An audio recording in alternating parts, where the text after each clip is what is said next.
Welcome to Victoria, Australia's most diverse, equitable and inclusive state, where protesters seemingly run amok, burning, vandalising and throwing horse manure and bottles at police. Oh, it's a lovely place. Apparently, the best way to stop violence is to be violent. Don't worry, the irony is not lost on me.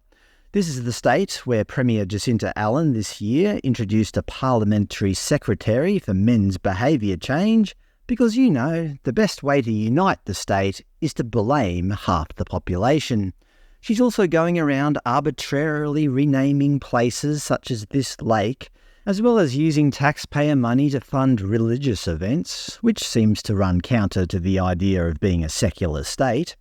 The local residents weren't consulted over the name change, but who cares, says the government, because you don't agree with them, their inclusivity doesn't include you. As of yesterday, the state government are rolling out free tampon vending machines across Melbourne, ahead of a statewide rollout next year. The Victorian government's free Pads and Tampons program is intended to provide free period products to everyone who needs them, regardless of gender. Regardless of gender? Oh, that's right. Of course, some Victorian men ovulate and have a vagina. What was I thinking? At these recent protests, one of the groups that participated is called Disrupt Wars. Here's their Instagram page: Disrupting the War Machine in Oceania. Decolonise. They seemingly promote the vandalism of MPs' offices by painting an upside-down red triangle on their faces, a symbol of Palestinian resistance.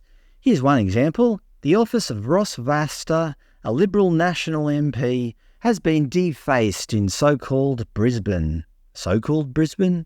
They publish other posts where public statues and memorials have been defaced. Imperial decorating scheme. Blood stains the Queen. The colony will fall. Land back, not my king treaty. The inverted red triangle is also placed over prominent figures such as Prime Minister Anthony Albanese. I thought there must be more to this red triangle, and I was right. Combat footage published by Hamas uses an inverted red triangle as an arrow to indicate Israeli military targets, such as tanks, just before they are struck. So let's be clear here. This Disrupt Wars group are actively promoting criminality in Australia. But one of their most recent campaigns is to crash the official unveiling of Myer's Christmas windows this Sunday in Bourke Street Mall, which has been an iconic fixture of Melbourne's CBD since 1956.